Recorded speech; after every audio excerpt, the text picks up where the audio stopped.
হামলাহা। আল্লাহ বলেন সেদিনের ভয়ঙ্কর কিয়ামতটা এমন ভয়ঙ্কর হবে, যেই নারীদের পেটে বাচ্চা আছে তারা ভয়ে বাচ্চা সহ প্রস্রাব করে দিবে, বাচ্চা সহ এরকম ভাবে প্রস্রাব করে ফেলবে। আল্লাহ তাআলা বলেন এ বান্দা শোন, ওয়াদাওয়ান নাস সুকারা, সেদিন দেখবা মানুষগুলো এরকম নেশাগ্রস্ত মানুষের মতো দৌড়ায় দৌড়ায়। মানুষ সেদিন কে কোন অবস্থায় আছে কোনো খবর থাকবে না, শুধু দৌড় আর দৌড়। আজকে আমার নিজের চোখে দেখছি, আমার বাড়ির নিচে সেলুনের দোকান, এক লোক চুল কাটায়, আরেক লোক দাড়ি আছে, হের গালের এন্দা এক পোস্ট দিছে, হের এন্দা দাড়ি নেই, হের এন্দা এই দৌড়। আর কথাটা কোনো বুঝতে নেই, একটা চুল কাটতেছে, এই তোর হ্যাঁ সেলুনের কেসিলে ধর, আর এই তো তুই আমি এই তো একটার গালের মধ্যে হইতে মাত্র এইটা ভিতরে ভরাইয়া একটা দুইটা গান দিছে, কেমন যাতে আমি কি আমি দেখি আস্তে আস্তে ওর দেখবে কেমন দেওয়া যায় এই মুহূর্তে যদি কি একটা অবস্থা কর। সেদিন আল্লাহ তাআলা বলেন মানুষের যেরকম অবস্থা হবে, কি এর বাথরুম আছে পত্নী থেকে এই তো, আরে আজকে এই অবস্থা হয়েছে শহরের ভিতরে টয়লেটের ভিতরে বাড়ি হইতো, কি আর পানি খরচ করবো, এটা ছোট তো আগে আগে যান বাসা। আমার ভাইয়ের এই জন্য আল্লাহ তাআলা বলেছেন, ও আল্লাহ তাআলা বলেন ওয়াতারান নাস সুকারা, আল্লাহ তাআলা বলেন সেদিন মানুষগুলো এরকম ভাবে নেশাগ্রস্ত মানুষের মতো দৌড়াবে। ওয়ামা হুম বিসুকারা, আল্লাহ বলেন অথচ মানুষগুলো নেশাগ্রস্ত না, নেশাগ্রস্ত না। এই মানুষগুলো নিজেকে কিয়ামত থেকে, এই কিয়ামতের ভয়াবহ বিভীষিকা থেকে বাঁচানোর জন্য দৌড়ায়। ওয়ালাকিন্না আযাবাল্লাহি শাদীদ।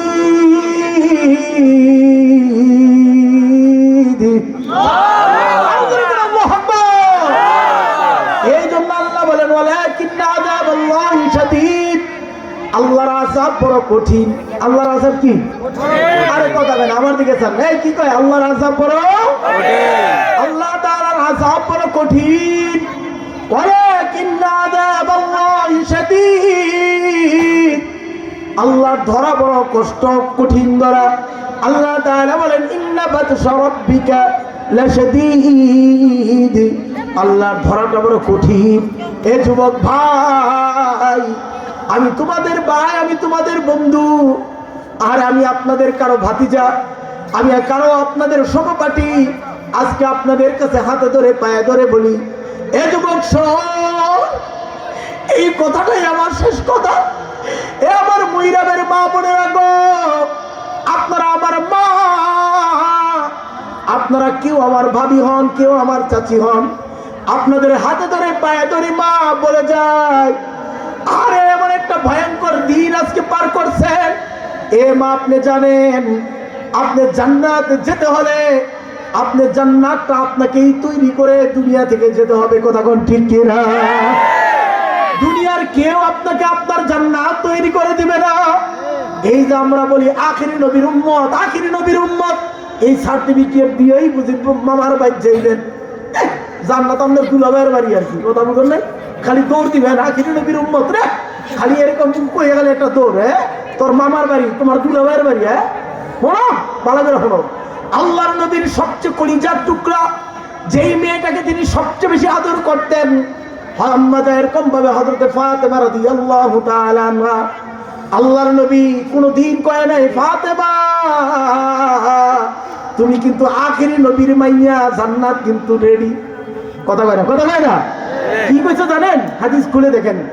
আম্মা যা হযরতে আয়েশাকে আর কি কই, হযরতে ফাতেমা রাদিয়াল্লাহু আনহাকে আল্লাহর নবী বলেন, ইয়া ফাতিমা আনকিযি নাফসিকি মিনান নার, ফাতেমা রে শোন, তুমি নবীর মাইয়া, এই কথা কই পার হওয়া যাবে না।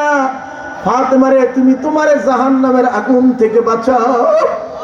আল্লাহ, এ ফাতেমা তুমি মুহাম্মদ রাসূলুল্লাহর মেয়ে, এই কথা বলে তুমি আল্লাহর কাছে পার পাইবে না। ফাতেমা আনকিযি নাফসিকি মিনান নার। ফাতেমারে তুমি তোমার জাহান্নাম থেকে বাঁচাও। আয়েশা রাদিয়াল্লাহু তাআলা আনহা আল্লাহর নবীকে অনেক বেশি খেদমত করতেন। আল্লাহর নবীর প্রিয়তমা একজন স্ত্রী আয়েশা। একদিন আয়েশার খেদমতে আল্লাহর নবী বড় সন্তুষ্ট হয়ে বলে, আয়েশা, আমি মুহাম্মাদের কাছে, তোমার স্বামীর কাছে তোমার কি চাওয়ার আছে বলো তো দেখি। আয়েশা রাদিয়াল্লাহু তাআলা আনহা বলেন, নবী গো, আপনার কাছে আমার কিছু চাওয়ার নাই, তবে একটা জিনিস আপনার কাছে আমার দাবি চাইতে আমি চাই। বলে, আপনার সাথে আমি একটু জান্নাতে আপনার সাথে থাকতে চাই। আল্লাহু আকবার। কই থাকতে চাই? কয় না রে, জান্নাতে। আমি আপনার নবী একটু জান্নাতে থাকতে চাই। আল্লাহর নবী কয়, চেহারাটা আল্লাহর নবী মলিন করে ফেললেন। আল্লাহর নবী আয়েশাকে বলে, আয়েশা রে যিনি জান্নাতের মালিক তিনি তোমার আমার রব। আরে জান্নাতটা আমার তৈরি না, আমার তৈরি না। যিনি জান্নাতের মালিক তিনি তোমার আমার আল্লাহ। আয়েশারা আজকে থেকে সেই জান্নাতের মালিককে বেশি করে সিজদা দেওয়া শুরু করে দে। আল্লাহু আকবার কর। সেই জান্নাতের মালিক আজকে থেকে বেশি করে সিজদা করো। সেই জান্নাতের মালিক আজকে থেকে তাসবিহ আদায় করো। এ ভাই আয়েশা শোন, তাহলে তুমি আমার সাথে জান্নাতে থাকতে পারবা। এ মুইরাবের মা বোনেরা, এ যুবক ভাইয়েরা, আমি তোমাদের ভাই হয়ে তোমাদের থেকে ওয়াদা নিতে চাই। আজকে আমার সাথে ওয়াদা করো, আজ থেকে যিনি গোটা কুল কায়নাতের মালিক সেই আল্লাহর ইবাদত করবা। যে যেখানেই থাকো নামাজ ছাড়বা না, নামাজ ছাড়বা না, আল্লাহকে সিজদা দিবা, আল্লাহর ইবাদত করবা। আল্লাহ ছাড়া কারো কাছে মাথা মতো করবা না। কে কে রাজি আছো? নারায়ে তাকবীর। রাজি আছো ইনশাআল্লাহ? আল্লাহ তোমাদেরকে কবুল করুক, আমিন। আলহামদুলিল্লাহ রাব্বিল আলামিন। আজকে এই মুইরাবা বাইতুর রাসূল, নামটাও দিছে বাইতুর রাসূল। আমি মুক্তাহারাম এই প্রতিষ্ঠানে এসে সবচেয়ে বড় আমি শুকরগুজার। এই প্রতিষ্ঠানের একজন মুরব্বী আছে, আলহামদুলিল্লাহ কন্যা। সেই মুরব্বী আমাদের ডান পাশের চেয়ারে বসা হযরতুল আল্লাম, আমাদের উস্তাদ শামসুল্লাহ হযরতুল আল্লাম হযরত মাওলানা আবু জাফর কাসিমি হাফিজাহুল্লাহ। আমাদের এই মুইরাব অঞ্চলটা কেমন জানে একটা অন্ধকার, এখানে কোনো এলেমের কোনো স্থান নেই, একটা আলো নেই, কেমন জানে একটা অন্ধকার অন্ধকার ছিল। মাশাআল্লাহ, একজন ভালো আলেম, একজন ভালো মুরব্বী, তিনি এখানে তদারকি করে এই প্রতিষ্ঠানটা করেছেন। আমি এলাকার আশেপাশে বারাইটটা কোনো মাদ্রাসা যাই না, ওয়াজ করি না, কারণ আমি যেন যাবো এটা তো দলিল হয়ে যাবো কাছে। হ্যাঁ, আমাকে এলাকার বলা ওই প্রতিষ্ঠানে আসছে, অবশ্যই এটা ভালো। আমি বুঝা শূন্য দাওয়াত নই।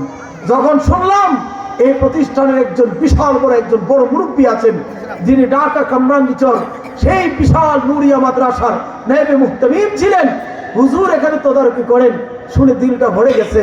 মাশাআল্লাহ, বারাকাল্লাহ। আপনারা আপনাদের বাচ্চা এখানে দিবেন, আপনারা এখানে ইনশাআল্লাহ এই প্রতিষ্ঠানের সাথে একটা নিসবত তৈরি করবেন, এখানে মান সম্পন্ন লেখাপড়া হবে ইনশাআল্লাহ। এই হযরত বড় বুজুর্গ মানুষ, আল্লাহওয়ালা। আমি আসার পরেই হযরতের কিছু কথা শুনে আমার দিল ভরে গেছে।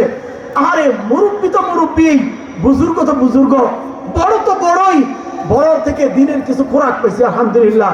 এই জন্য আজকে অনেক কথা বললাম। আরে মুরব্বীর কাছেও দোয়া চাই, আল্লাহ এই প্রতিষ্ঠানটাকে দাওরায়ে হাদিস পর্যন্ত বানায় দেখ, আমিন কর। আরো জোরে করে আমিন কর না। এই মুইরাবের মানুষ দিল খোলা কথা কন, প্রতিষ্ঠান মনে হয় এসপি সাহেব করে দেখ, যাই বলে হ্যাঁ করে দেখ, প্রতিষ্ঠান দুনিয়া সবার, কথা কন ঠিক না? এই জন্য আপনারা খুব দিল দিয়ে আপনার ছোট মেয়েটাকে, বাচ্চাটাকে, ছেলেটাকে এখানে পড়াবেন। এই ছেলে একদিন নায়েবে নবী হবে, আপনার জানাজাটা আপনার সন্তান নিজে পড়াবে। অন্তত পক্ষে নুরানি পড়ান, এরপরে স্কুলে পড়ান। আমার ভাইয়েরা ইনশাআল্লাহ মুরব্বী আছেন, হুজুর যদিও আমার মতো তো সুরসার দিবে না, কিন্তু শোনেন, স্বর্ণকার স্বর্ণ চিনে।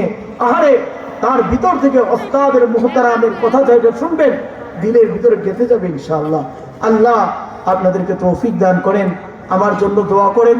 আমার আব্বাজান রহমতুল্লাহ আলাইহি গত মাসের 3 তারিখে ইন্তিকাল করেছেন। আমার আব্বাজানের জন্য দোয়া করেন। আল্লাহ আব্বাজান রহমতুল্লাহ আলাইহি খুবটা যাতে করে নূর দ্বারা পরিপূর্ণ করে দেন। আপনারা দোয়া করবেন। আমাদের আব্বাজান আমাদের মসজিদ মাদ্রাসা করে গেছেন, দুইটার মাঝখানেই আব্বাজানের কবর। একদিন যাবেন, একটু জিয়ারত করে আসবেন। আমাদের প্রতিষ্ঠানটা একটু মুইরামের মানুষ, একটু পাড়ায় আসবেন, দোয়া দিয়ে আসবেন। আমি আপনাদের সন্তান, আপনাদের কাছে দোয়া চাই। ওয়া আখিরু দাওয়ানা আলহামদুলিল্লাহি রাব্বিল আলামিন। আসসালামু আলাইকুম ওয়া রাহমাতুল্লাহি ওয়া বারাকাতুহু।